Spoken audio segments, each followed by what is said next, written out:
बख्शेगी नहीं। सुनील जी का कहना है। आलोक जी, आप पास आता हूँ। कह रहे हैं कि लखनऊ में बड़ी बातचीत चल रही है ऑफ द रिकॉर्ड की, अब तो इन सातों के फोन ही नहीं ले रहे हैं, ना केंद्र वाले और राज्य वाले भी नहीं। अब तो कोई मंत्री बात भी नहीं कर रहा, कोई फोन ही नहीं उठा रहा। मनोज पांडे साहब कहाँ? मनोज पांडे गृह मंत्री खुद ही पहुंचे। शायद पहली बार ऐसा हुआ होगा कि इन पिछले 10 सालों में कि इतना महत्व तो किसी को दिया हो। और रायबरेली में हारे 3,90,000 से। पुष्कर जी, आपको पता चला है क्या कि फोन नहीं ले रहे? सही में ये हवाई बातें है? नहीं, पक्का है, बताइए तो खोल दूं यही। लेकिन किसी का नाम जाएगा क्योंकि ऑफिशियल नहीं है। कबूल भाई ने खोला भी कि उनके पीए कह रहे हैं कि जो शिवपाल यादव का खेल हुआ था वैसे ही वापसी हो जाएगी। ठीक है, देखिए राजनीति में ये कोई नई परंपरा तो बीजेपी ने डाली नहीं है। अब बीजेपी का भी कांग्रेसीकरण हो रहा है। आपको याद होगा कि हम लोगों ने, आपने पढ़ा भी होगा, जब कांग्रेस ताकतवर थी तो क्या करती थी वो? दूसरी पार्टी के नेता कांग्रेस की तरफ ऐसे भागते थे जैसे इस बार बीजेपी की तरफ पिछले 10 साल से भाग रहे हैं। जैसे कांग्रेस को छोड़ के अभी भी हरियाणा से कुछ लोग छोड़ के बीजेपी की तरफ आए हैं। नहीं आए क्या? बीजेपी को जो जाट नेता की कमी थी हरियाणा में, अभी 2-4 दिन पहले पूरी हुई कि नहीं हुई है? तो इसलिए भारतीय राजनीति में नेताओं का प्रवसन एक संकेत होता है। कौन सी ऐसी बड़ी बात है कि भारतीय जनता पार्टी कर रही है? अगले से तो नहीं करते थे क्या? अगले से तो के पास बीएसपी के कितने नेता हैं जो जीते हैं? अगर बीएसपी के नेता हटा दो तो अखिलेश के क्या 37 रहेगा सांसद? अखिलेश यादव के अपनी पार्टी के सांसद कितने जीते हैं? बड़े बड़े नेता सब बीएसपी के हैं जो अखिलेश भाई के पास है। तो बीजेपी करे तो उसका कैरेक्टर ढीला, और समाजवादी पार्टी करे तो रासलीला। ऐसा थोड़ी ना चलता है भाई, संतुलन होना चाहिए। अब भारतीय जनता पार्टी में या कोई भी राजनीतिक दल जब जीतता है और नेता अपना अपना रिस्क लेते हैं, हालांकि जो जिन नेताओं ने रिस्क लिया है वो थोड़ा फेल हो गया रिस्क लेने में, लेकिन भारतीय जनता पार्टी को जितना मैं जानता हूँ, जो ये फोन न उठाने की बात है ये सच भी हो सकता है, लेकिन भारतीय जनता पार्टी ने अभी तक बागी लोगों का तो बड़ा समर्थन किया। क्यों? हमारे यहाँ तो परंपरा है, विभीषण का भगवान राम ने कितना साथ दिया था। कौन था विभीषण? तो इसलिए भारतीय जनता पार्टी तो भगवान राम को पूछती है, विभीषणों का ख्याल भारतीय जनता पार्टी अच्छी तरह रखेगी। मुझे नहीं लगता कि भारतीय जनता पार्टी विभीषणों का कोई बहुत ज्यादा अपमान करने जा रही है। भारतीय राजनीति में विभीषण हमेशा रहेंगे। जब कांग्रेस मजबूत थी तब भी लोग जाते थे। पुष्कर जी, ऐसी कोई नई बात नहीं है। अब रहिए अयोध्या में फिर कहां निपट गए? अब उसकी समीक्षा अगर आप कहें तो उसकी समीक्षा आप करें तो उसमें बहुत सारे कारण है। उसमें कारण सिर्फ ये नहीं है, उसमें कारण जो विकास होता है, विकास बहुत ज्यादा कमिटमेंट मांगता है। रोडें चौड़ी होती है, डेवलपमेंट होता है, लोगों के घर गिरते हैं, नाराजगी होती है, पैसे का डिस्ट्रीब्यूशन कभी कभी गड़बड़ होता है। सिर्फ बहुत सारे फैक्टर हैं जिसकी वजह से अयोध्या हारे। अयोध्या वो भी नहीं हारे, अयोध्या विधानसभा सीट से भारतीय जनता पार्टी अच्छे खासे मतों से आगे रही है। नहीं 4,000 वोटों से कैसी बात कर रहे हैं? 4,000 वोटों से, मात्र 4,100 कुछ वोट है। ठीक कर लेता हूँ, लेकिन फिलहाल बाकी 1,00,000, सुनिए मेरी बात, 1,05,000 वोट उन ये लल्लू सिंह को मिले और 1,01,000 कुछ वोट अवधेश पासिक मिले। बाकी तो आप चारों निपट गए। तो ये कह लीजिए। जी बोलिए। तो उसका मेरा अपना मानना है, मेरा कहना है उसका कि भारतीय जनता पार्टी ने जो परंपरा डाली वो कांग्रेस से ही सीखी है। कांग्रेस ने सबको सिखाया है। कांग्रेस ही इस देश की राजनीति की बर्बादी का कारण है। सब कुछ उसी ने सिखाया है। तो उसके बाद वो तो दोषी है ही, और भारतीय जनता पार्टी के जो नेता है उनको ये समझना तो पड़ेगा ही कि जनता ने जैसे कांग्रेस को सबक सिखाया है कि पिछले 30-35 सालों में कांग्रेस एक बार भी पूर्ण बहुमत से नहीं आई, और कांग्रेस का सर्वश्रेष्ठ प्रदर्शन पीवी नरसिम्हा राव के समय 234 से 36 सीटें थी। 232 सीटें थे, 232 सीटें थे, 32 और 2 बाद में जीते थे 234। वो तो नंदयाल सीट से खुद नरसिम्हा राव जीते थे, नंदयाल सीट से। जी, तो 232 जो भी 34 थे, मेरा अध्ययन किया हुआ है। 11 सीटें इधर हो सकती है, मैं उसमें बहुत छोटा था, बाद में मैंने अध्ययन किया। तो पीवी नरसिम्हा राव के समय के बाद कांग्रेस उसके बाद सबसे, आप देखो 133 से 36, 206, और उसके बाद फिर 53, 44, फिर 53, फिर 99।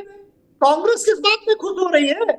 99 है वो पार्टी जिसने अरे वो 50 साल से लोकसभा का सुनी है हो इस गया, देश में। लोकसभा की चर्चा हो गई।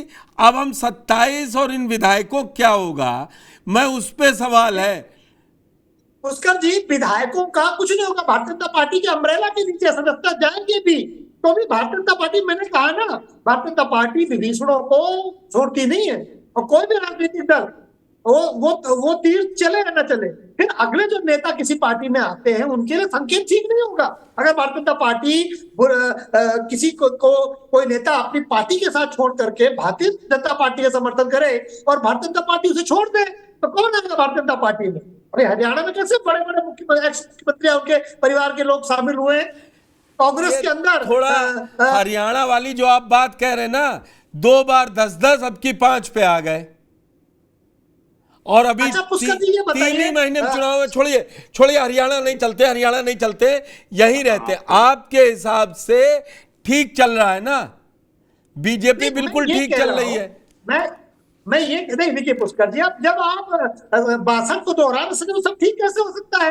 लेकिन मेरा कहने का मतलब है, ये जो 7 विधायकों ने क्रॉस वोटिंग की, ये कोई नई परंपरा नहीं है भारतीय राजनीति में। कांग्रेस ने और इस राजनीति को, इस देश के नेताओं को सिखाया है कि ऐसे काम करो। अरे अब फिर जो बड़ी बात बढ़ेगी तो दूर तलक, वो कहते हैं ना, जाएगी। कबूल जी, बात बढ़ेगी तो दूर तलक जाएगी। कांग्रेस से सब सीख रहे थे तो फिर 60 महीने क्यों मांगे थे कि कांग्रेस के जो बेकार काम है उनको 60 महीने में बदल देंगे? पुष्कर जी, कांग्रेस बीजेपी में फर्क क्या रह जाएगा? वही कैसे होगी? अब बीजेपी अपने आप को कांग्रेस से अलग बताती रही है, लेकिन असली बात ये नहीं है। असल बात ये है कि बीजेपी ने जिस उम्मीद के साथ इन 7 विधायकों से क्रॉस वोटिंग कराया, लोकसभा चुनाव में जिस उम्मीद के साथ मदद ली, वो कहीं भी किसी भी रूप में सफल नहीं। मैं आपको 4 सीटों का उदाहरण बताता हूँ। रायबरेली में अगर बीजेपी को कहीं सबसे कम वोट मिला है तो वो सीट है ऊंचाहार विधानसभा सीट, जहां से मनोज पांडे एमएलए हैं। यानी कि पिछली बार वहां मिला था 70,000 प्लस बीजेपी को वोट, इस बार 50,000 से 54,000 के बीच वोट मिला है। आप समझिए, तो मनोज पांडे के आने से बीजेपी को जो उम्मीद थी कि फायदा होगा, वो उल्टा नुकसान हुआ।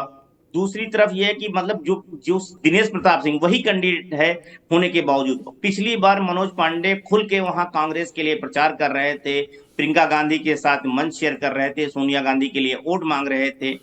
तो एक चीज तो ये है। दूसरी चीज आप आइए, राकेश प्रताप सिंह, ये माना जा रहा था कि अगर स्मृति ईरानी को किसी सीट पे अगर कहीं जीत मिल सकती है तो गौरीगंज में, वहां भी इस बार हार मिली। इससे पहले भी हालांकि वो पिछले चुनाव में भी कहा गया कि इंटरनली सपोर्ट किए थे, इस बार तो खुल के साथ में थे, इसके बावजूद बीजेपी नहीं जीती।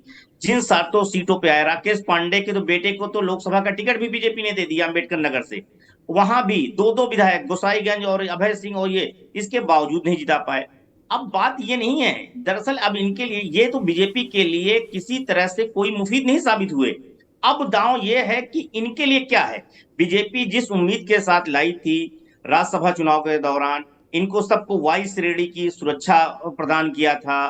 कुछ लोगों को उम्मीद ये थी कि अगर बीजेपी, क्योंकि जिस तरह का माहौल था उसमें दिख रहा था कि बीजेपी सत्ता में आ सकती है। दरअसल चुनाव तो बाद में बदला है ना, फरवरी और जनवरी में जब प्राण प्रतिष्ठा, राम मंदिर के प्राण प्रतिष्ठा के समय तो माहौल पूरा राममय था, ऐसा लग रहा था कि चारों तरफ भाजपा है। तो इन लोगों को जो खास तौर से दल जो क्रॉस वोटिंग किए, इनको तो लग रहा था कि भाई अब तो हरियाली आने वाली है, बीजेपी का सपा सत्ता में आने की कोई उम्मीदें नहीं दिख रही हैं, सपा के रिवाइव होने की उम्मीदें नहीं दिख रही हैं। बीजेपी 2014-2019 की तरह इस बार भी करिश्मा करेगी। सपा और कांग्रेस के साथ अलायंस था, जब उनको लगा कि यार बसपा और सपा के अलायंस, आरएलडी के अलायंस सफल नहीं हुआ तो कांग्रेस के साथ कैसे हो जाएगा।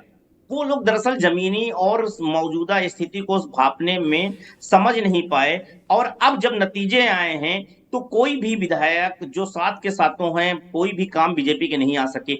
अब इसको लेकर असंतोष बीजेपी के अंदर भी है। बीजेपी के नेताओं को यह लगता है, मैं मनोज पांडे वाली सीट पे आ रहा हूं। एक मिनट, मैं आप इसका जवाब दीजिएगा। मनोज पांडे वाली सीट पे आ रहा हूं। मनोज पांडे नंबर 1 आए ऊंचाहार सीट पे, वो भी भाजपा के। अमरपाल मौर्य जो वो भी दूसरे नंबर पे। तो और तीसरे नंबर जो थी लड़ी थी विधायक, वो भी तो फिर तो ऊंचा हार में बहुत वोट मिलना चाहिए था।